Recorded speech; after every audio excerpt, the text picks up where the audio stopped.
नमस्कार, मेरा नाम है शिव ओम त्यागी और स्वागत है आप सभी का इस वीडियो में। आज इस वीडियो में हम बात करेंगे कि कैसे आप स्कोर कर सकते हैं 9 बैंड्स इन आइल्स रीडिंग। और सबसे पहले मैं आपको दिखा देता हूँ, अपना टीआरएफ दिखा देता हूँ कि मैंने कैसे 9 बैंड स्कोर किया था, फिर हम जानेंगे इस वीडियो में। ये देखिए, मैंने आइल्स का एकेडमिक आइल्स का एग्ज़ाम दिया था। ये मेरा नाम लिखा है शिव ओम त्यागी।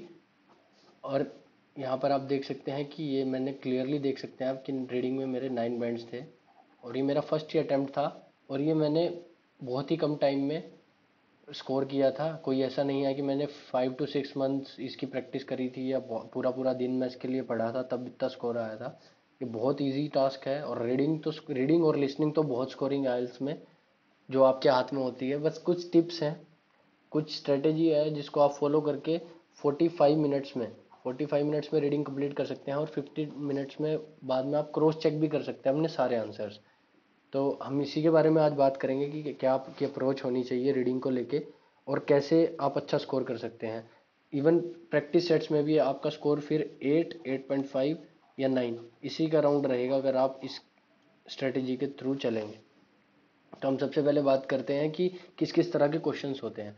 तो मल्टीपल चॉइस क्वेश्चन होते हैं। एक क्वेश्चन मिलेगा आपको, चार उसके ऑप्शन मिलेंगे और आप उसको जो भी आपको ठीक लगता है पैसेज के अकॉर्डिंग उस आंसर को अपने आंसर शीट में मार्क करना है। मार्क क्या लिखना पड़ता है। जैसे थर्ड आपका आंसर आपको सही लग रहा है ऑप्शन, तो आपको आंसर शीट में उस क्वेश्चन के सामने थर्ड ऐसे 3 लिखना पड़ेगा।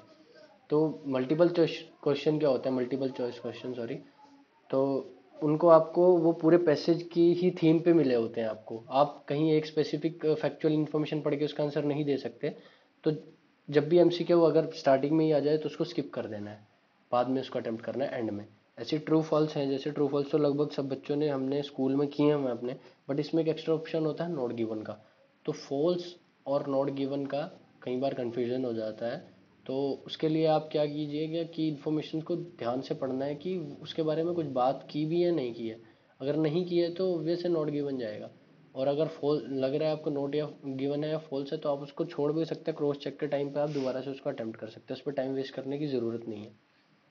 इन्फॉर्मेशन मैचिंग होती है फिर कि आपको एक स्टेटमेंट्स दी हुई हैं, इन्फॉर्मेशन दी है, आपको मैच करना है कि कौन से पैसेज में है। जैसे A B C D E F ऐसे पैसेजेस के नेम होते हैं। तो अगर आपको लगता है फर्स्ट इन्फॉर्मेशन ई पैराग्राफ में है तो आप इसका आंसर ई मार्क करेंगे।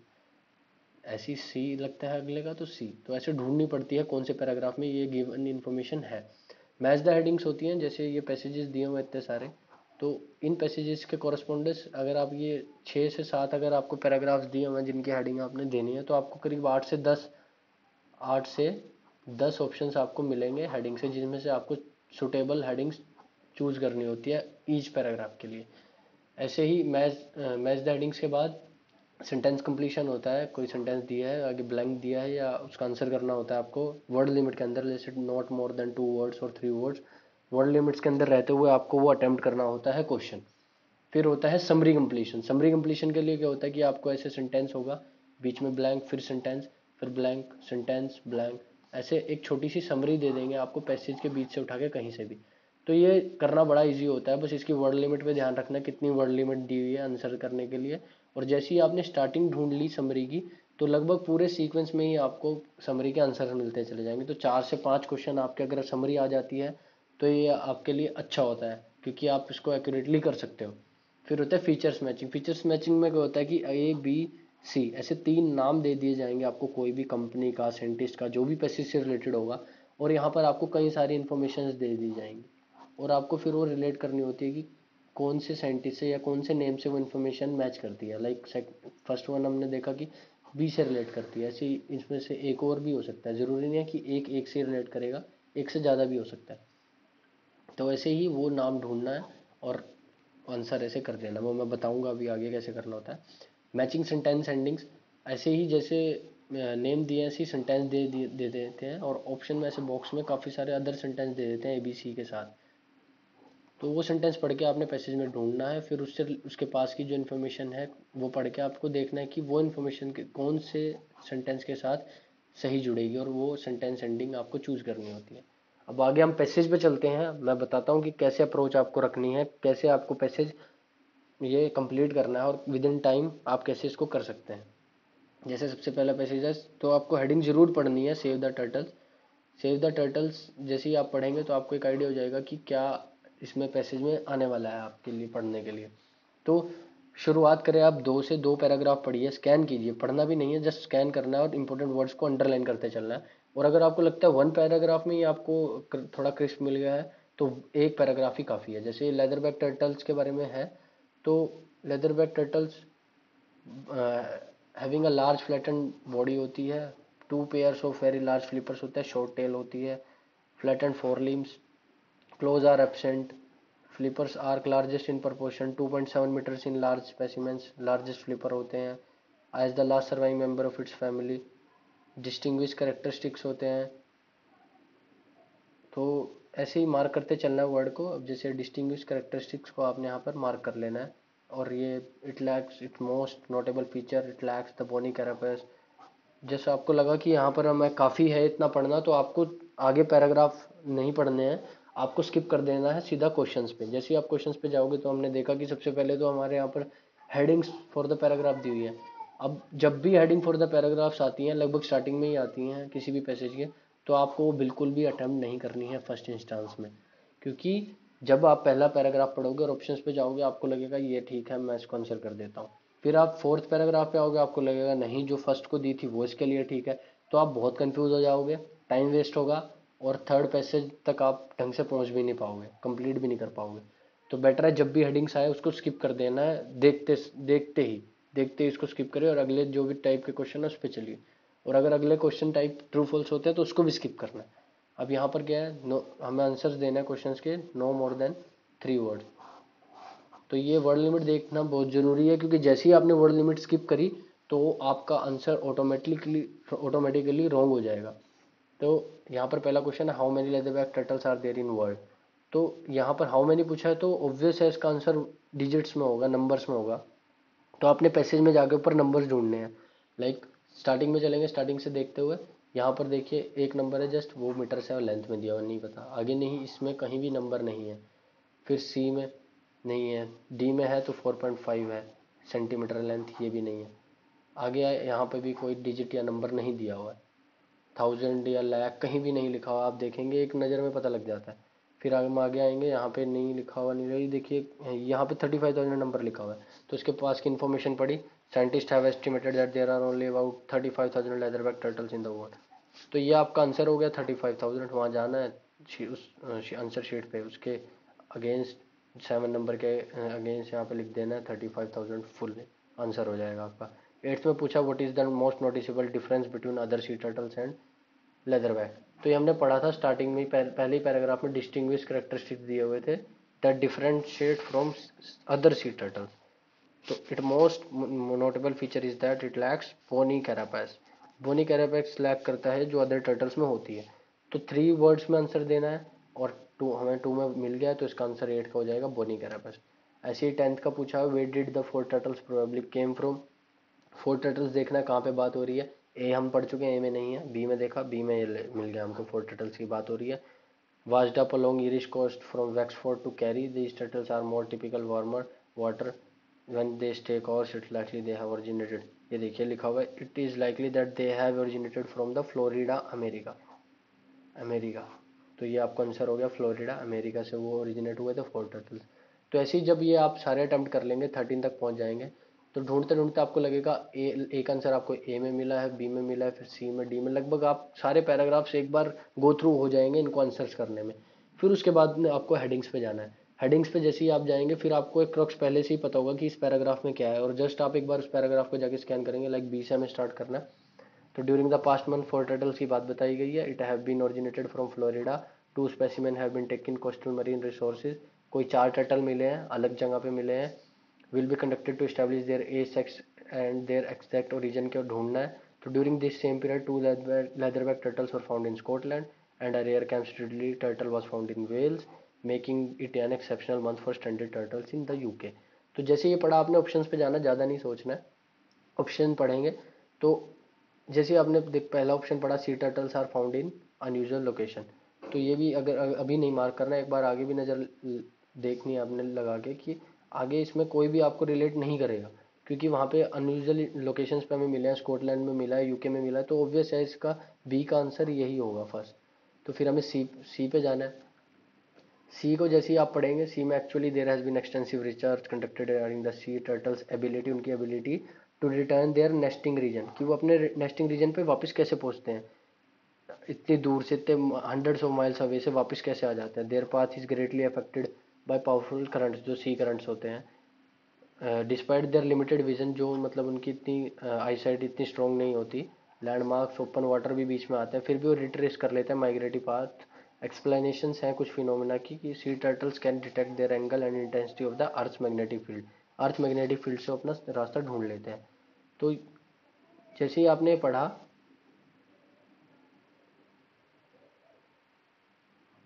सॉरी एक मिनट, हाँ, जैसे ही आपने पढ़ा आप जाएंगे ऑप्शंस पे, तो यूनिक फीचर्स ऑफ लेदरबैक, उसमें फीचर्स की कोई भी बात नहीं है, कंट्रीब्यूशन की कोई बात नहीं है। Methods of use for route tracking, आपने बात करी ना कि वो रूट कैसे ढूंढ लेते हैं, वापस कैसे आते हैं, तो ये सी का हो जाएगा। तो आप बड़ा इजीली आप देखिए, आप ऑप्शंस एलिमिनेट करके इसमें इजीली ढूंढ पाएंगे, हेडिंग्स दे पाएंगे। बस तरीका यही है कि हेडिंग्स को सबसे लास्ट में करना है। ठीक है, तो अब हम अगले पैसेज पे चलते हैं। अगले पैसेज का नाम है कॉरपोरेट सोशल रिस्पॉन्सिबिलिटी, जो कि एक ऑब्लिगेशंस होती है बड़ी कॉरपोरेट कंपनीज की, उन्हें कुछ परसेंट अपने प्रॉफिट का खर्च करना होता है। तो ऐसे ही इसके बारे में थोड़ा आप ऐसे स्कैन करेंगे। मॉरल ऑब्लिगेशन होती है ये, sustainability, licence to operate and reputation भी बढ़ती है कंपनी की कि उसने इतना पैसा सोशल वेलफेयर में लगाया है। तो ऐसे स्कैन करेंगे और स्किप कर जाएंगे क्वेश्चंस पे। तो यहाँ पे भी हेडिंग्स है सबसे पहले, तो हेडिंग्स को क्या करेंगे, हम स्किप करेंगे, पहले अटेम्प्ट बिल्कुल भी नहीं करेंगे। हम आगे जाएंगे। आगे दिया हुआ समरी कंप्लीशन, अब समरी कंप्लीशन मिली है तो हम अटेम्प्ट कर सकते हैं। हमने पढ़ा promotion for CSR require understanding interdependence between business, society, corporation, workers, productivity, generally needs, health care, education and given. अब हमें ढूंढना है एजुकेशन और हेल्थ केयर कहाँ पे है। हम गए सबसे पहले फर्स्ट पैराग्राफ में जो हमने स्कैन किया था, तो वैसे हमें पता होगा इसमें नहीं मिला है। जैसे ही सेकंड किया, तो ऐसी नज़र मारोगे तो आपको एकदम से, जैसे अभी, हाँ ये देखो मेरे को मिल गया, education, health care and equal opportunities. तो इक्वल अपॉर्चुनिटीज़ वहाँ पे मिसिंग है। तो आपने वहीं गए, आपने देखना है, और आंसर करने से पहले ये भी देखना है कि using no more than 2 words. अब 2 वर्ड्स इक्वल अपॉर्चुनिटी हम यूज़ कर सकते हैं क्योंकि 2 वर्ड्स में ही है। अगर आप कुछ और इक्वल अपॉर्चुनिटी के साथ कुछ और भी ऐड कर देते तो 3 वर्ड्स होता, तो आंसर ऑटोमेटिकली रॉन्ग हो जाता। तो वर्ड लिमिट चेक करना बहुत ज़रूरी है।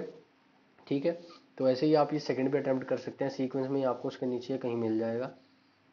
फिर आगे दिया हुआ है लिस्ट ऑफ कंपनीज, ये फीचर मैचिंग करने हैं कि इन तीनों में से ये सेंटेंस किससे रिलेट करते हैं। तो इसका मैं बताता हूँ कि आप इसको ऐसे इंफॉर्मेशन के साथ ना जाएं। आपको क्या करना है, पहले जनरल इलेक्ट्रॉनिक्स या माइक्रोसॉफ्ट, कोई भी एक नाम उठाइए, वो पैराग्राफ में ढूंढिए। जैसे माइक्रोसॉफ्ट ढूंढा तो ऊपर जाएंगे, तो ये जहाँ से माइक्रोसॉफ्ट की यहाँ से बात हो रही है, ये जी इज एम्प्लॉय जो दूसरी कंपनी का नाम दिया हो यहाँ पे है। तो आपने क्या करना है, उसके बारे में एक बार ही, जी है जैसे जी इलेक्ट्रॉनिक्स था, जनरल इलेक्ट्रॉनिक्स एक बार पूरा पढ़ लेना है। फिर आगे देखना है कि जनरल इलेक्ट्रॉनिक्स किससे रिलेटेड है। ठीक है, तो अगर जनरल इलेक्ट्रॉनिक्स के आपको 2 लगते हैं, जैसे ये 2 सेंटेंस है, 2 मार्क कर देना है। तो ऐसे एक बार मेरे पास भी एक प्रैक्टिस सेट में आया था, तो उससे क्या होता है, ये इजी होते हैं करने।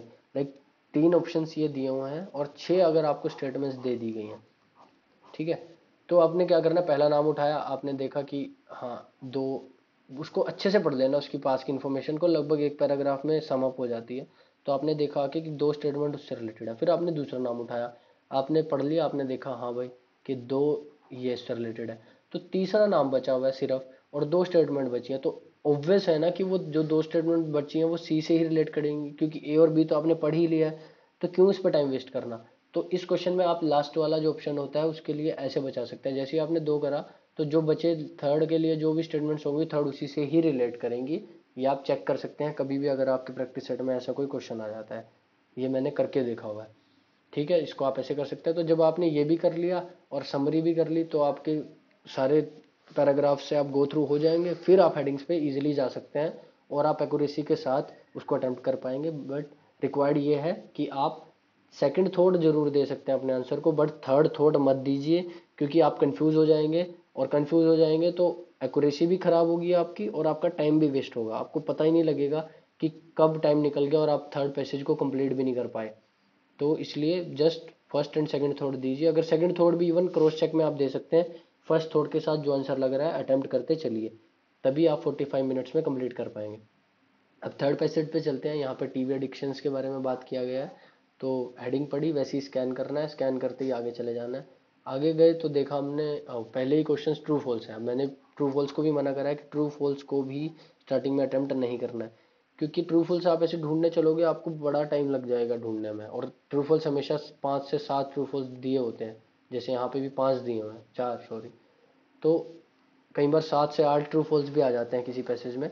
तो आप ढूंढने चलोगे आपका टाइम बहुत लग जाएगा। आप स्किप कीजिए, अगले क्वेश्चंस पे चलिए। जब आप पूरे गो थ्रू हो जाएंगे, एटलीस्ट आपको ये कई आंसर तो आपको ऐसे पता होंगे ट्रू फॉल्स पढ़ते ही कि इसके बारे में तो दिया ही नहीं है या ये यहाँ पे दिया हुआ है। आप डायरेक्ट वहाँ पे जाएंगे और एक बार उसको क्रॉस चेक करके साथ के साथ अटेम्प्ट ईजिली कर पाएंगे। ठीक है, तो आप आगे गए, आगे देखो क्या क्वेश्चंस दिए हुए हैं। आपको करेक्ट लेटर्स देने हैं, box write the correct letters in boxes on your answer sheet, choose 3 letters. अब यहाँ पर क्वेश्चन दिया हुआ है which 3 of the following are benefits of watching TV. तो आपने पैराग्राफ में जाना है, देखना है वॉचिंग टीवी के बारे में कहाँ लिखा, उसके बारे में सारा पढ़ लेना है। और आपने इसमें से 6 में से ABCDEF में से 3 मार्क कर लेने हैं। तो आपके तीन नंबर यहाँ पर एक साथ बन जाएंगे। आप एक एक नहीं ढूंढने चलोगे, आपने वॉचिंग टीवी देखना है। वहाँ पे ही लगभग एक पैराग्राफ, 1 से 2 पैराग्राफ में आपको सारी इन्फॉर्मेशन मिल जाएगी और आप इजीली एलिमिनेट करके अपने आंसर तक पहुँच पाओगे। अब यहाँ पर ये आ गया है कि फॉलोइंग रिसर्चर्स, जैसे मैं बोल रहा था कि 3 नाम दे देते हैं, वो ढूंढना पड़ता है। तो आप इस नाम को उठाइए, जाइए वहाँ पर और ढूंढिए इन्फॉर्मेशन और मार्क करिए। ये आपको 4 ही मिले हैं, जिस वे में मैंने ऊपर बताया था कि 6 मिल जाते हैं। यहाँ पर ये थोड़ा ज़्यादा स्कोरिंग हो जाता है, पर कई बार ये उल्टा आ जाता है कि ABC में नाम नहीं आते हैं, ABC की जगह क्वेश्चंस आ जाते हैं, चूज़ करने वाले ऑप्शन ज़्यादा हो जाते हैं। तो जैसे इसमें दिया हुआ है, यहाँ पर सिर्फ आपके पास 4 ही क्वेश्चन है। आप एक के बारे में पढ़ेंगे तो आपको एक ही मिलेगा। यहाँ पर इन 6 यहाँ पर ये 8 इन्फॉर्मेशन दिए हैं, तो आपको एक एक ही मार्क करना है। तो ये आपके लिए इतना स्कोरिंग नहीं होगा, बट जो मैंने ऊपर वाला तरीका बताया वो उसी में फॉलो होगा, इसमें नहीं। फिर आगे से दोबारा ये यहाँ पर समरी आ गई है। समरी में 3 क्वेश्चन मिले हैं। समरी का जहाँ भी आपने स्टार्टिंग ढूंढ ली, एक सीक्वेंस में आपको आंसर्स मिलते चले जाएंगे। तो इसी तरह इसी अप्रोच के साथ आप बड़ा इजीली 8, 8.5 और 9 स्कोर कर सकते हैं, इवन प्रैक्टिस में भी और टेस्ट में भी। बट रिक्वायर्ड ये है कि आपने पेपर के टाइम जब आप एग्जामिनेशन हॉल में होंगे, आपने नर्वस नहीं होना है बिल्कुल भी। और सेकंड थॉट या थर्ड थॉट ज़्यादा नहीं देना है क्वेश्चंस को। जैसे ही आपको लगता है आपने पढ़ा और आपको लगा कि ये ठीक है, तो आप उसको अटेम्प्ट कर दीजिए, लिख दीजिए और ऐसे करते चलिए। और इसी तरह आप 45 नहीं तो 50 मिनट्स में तो आप आराम से रीडिंग पूरी कर लेंगे। और जो इस क्वेश्चंस पे फिर आपको डाउट लगता है, बचे हुए 10-15 मिनट में आप उनको भी क्रॉस चेक कर सकते हैं। बड़ा इजी रहता है, बस आपको काम रहना है, ये कुछ नहीं है। रिसर्च पेपर्स ही होते हैं मोस्टली, हर पैसेज एक रिसर्च पेपर से उठाया होता है, तो बड़ा इजी होता है ढूंढना। ये एक ऐसे ही फियर क्रिएट कर रखा है रीडिंग का बच्चों में। तो अगर आप इस स्ट्रेटेजी को फॉलो करेंगे तो आप बड़ा इजीली कर पाएंगे। और मैं डिस्क्रिप्शन में लिंक डाल दूंगा इस PDF का भी, अगर आप ये अटेम्प्ट करना चाहें पैसेज जैसे मैंने फर्स्ट करके दिखाया आपको, आंसर्स के साथ डाल दूंगा। और आप अटेम्प्ट कीजिए इसको और ये टेक्निक अपनाइए। अगर आपको कोई भी प्रॉब्लम लगती है या कुछ भी आप पूछना चाहते हैं तो कमेंट ज़रूर कीजिएगा। अगर वीडियो अच्छी लगती है तो और बच्चों के साथ, अपने फ्रेंड्स के साथ ज़रूर शेयर कीजिएगा, क्योंकि इससे काफ़ी बेनिफिट होगा बच्चों को, मुझे लगता है। क्योंकि मेरे प्रैक्टिस सेट में भी कभी भी 8 से नीचे स्कोर नहीं आया हो। रेयर इन केस हो जाता है, कई बार मन ना कर रहा हो आपका अटेम्प्ट करने का, या बहुत ज़्यादा आपने प्रैक्टिस कर ली हो, तो बस वैसे नहीं, इससे कम स्कोर आएगा आपका बड़ा इजीली। इवन जैसे बच्चे 6 भी नहीं स्कोर कर पाते, अगर इसको फॉलो करेंगे तो 8 तक इजीली पहुंच जाएंगे। तो ठीक है, इसी के साथ थैंक यू वेरी मच। इस वीडियो को शेयर कीजिए, चैनल को सब्सक्राइब कीजिए। Thanks a lot.